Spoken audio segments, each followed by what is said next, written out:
You see, I haven't forgotten, sang Yves Montand. We forget nothing. We get used to it.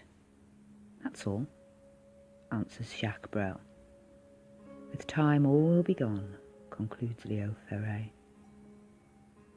The law of oblivion erases everything, but we just have to access the motherboard. Every living event is written down inside, forever. Our amnesia is only apparent, a bad habit that creates a misleading screen. All our doings and movings are stocked forever in our unconscious. To unearth the lost memories that we need, ancient techniques are available, like the Nagual's recapitulation. The Nagual is the unknown, according to Castaneda. In the same time, the Nagual is a way to explore this infinity out there, a way to remember your birth. Your past lives are within your reach, opening a way to a bright future. Or just a jump to the Akashic records. In the vocabulary of Castaneda and Mexican shamans, Nagual is a key word that opens many lockers. First, the Nagual is the chief of a wizard's or shaman's clan. He owns an innate quality that makes him the Nagual, and his clan's wizards can see it. A detail in his inner light allows him to escape from this reality's pressure. He goes easily. Left side. That is on a mental state of alpha wave, or in astral way. Both labels are equivalent. He can also take other wizards with him. That unusual reality is also called Nagual, and also that consciousness site in our light sphere, or rather that huge group of consciousness sites is called the left side. The left side of the body is using our light brain hemisphere. The left hemisphere, the one of reason and logic, is called the tonal. Everyone knows everything about it. In fact, we know almost nothing about Nagual in our Western civilized world, overprotected by reason and doubt. When everybody tells you, this is impossible, you are supposed to believe it and it becomes true. The world is like we want it to be, or, more exactly, as our conditioning wants it to be. The other world, the true one, the infinite one, is the Nagual. The pilot, the country and the transport way at the same time, both absolute adventure and absolute rule. The black hole's horizon we call the other world, other parallel universes. Visiting those worlds, at least the 5 reachable ones, preparing a pre-mortem route to this quintuple infinite. That is Nagualism. Nagual is not a shaman. In tribal societies, the shaman is the healer, the medicine man. He got special powers as seeing the invisible, the dead, or the future. To us, the shaman is a sorcerer, like the Nagual. But in some old countries like France, sorcery always evokes the black side. Yet white wizards do exist. See Gandalf, and white witches too. We called them the fairies. In the old times, wizards were enchanters like Merlin.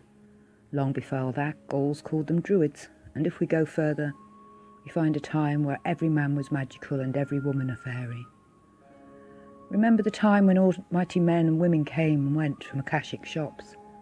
Time it was. It was time.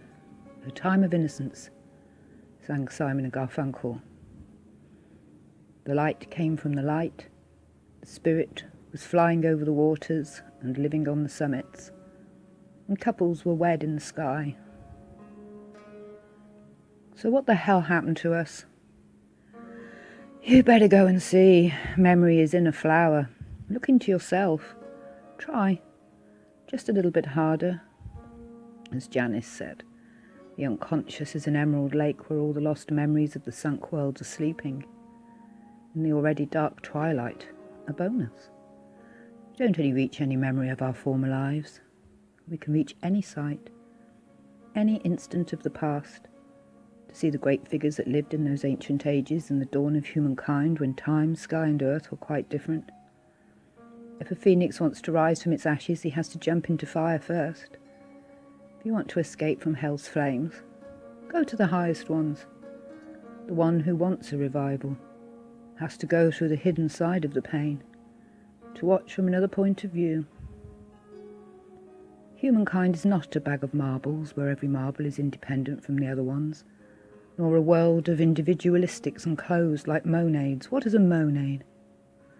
What is a monade?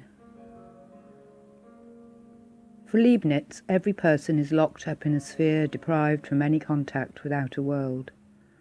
Those blind and deaf spheres, he called them monades. Every monade seems to see things, talk to people, hear sounds. But none of that comes from outside. It is a pure product of imagination. Such an idea is irritating because nothing can end that. A bit like Matrix myth, an unstoppable trap and a painful one, mainly because there is no way for us to prove that it is not real. His monadology, Leibniz explains. There's no way to explain how a monad could be innately altered by any other creature because we can't transpose anything in there. Monads have no windows through which anything can go in or out. So it is definitely impossible to exchange anything with the outside world. A harsh system. How can we prove, indeed, that outer world is not illusion? Our senses cheat us, said Descartes. His disciple pushed doubt to its extreme limits. But life is different. Human beings are not monads, nor 3D pieces of a holographic jigsaw. We are rather components of a huge living web, in which we are all interconnected, like cells of one body. We all have ancestors. Nobody is formed ex nihilo. We all owe a lot of people, prominent or humble, famous or unknown. For the powerful guild of merchants that were once around, we were given an ultimate weapon: egoism. Each one for himself, each one consuming instead of sharing. And while we struggle with each other, powerful men deprive us of our goods, of our body, of our end-time soul. Separate them, you'll rule them, said Machiavel. And with that motto he made the first principle of his governing science. It is the motto of religions and the chorus of tyrannies. Be afraid, rulers and kings. We people are coming. Whatever we do, things are changing. In the older days we were united, relied by a loving and knowing canvas. Never mind if we forgot it. Technology has created a brand new one.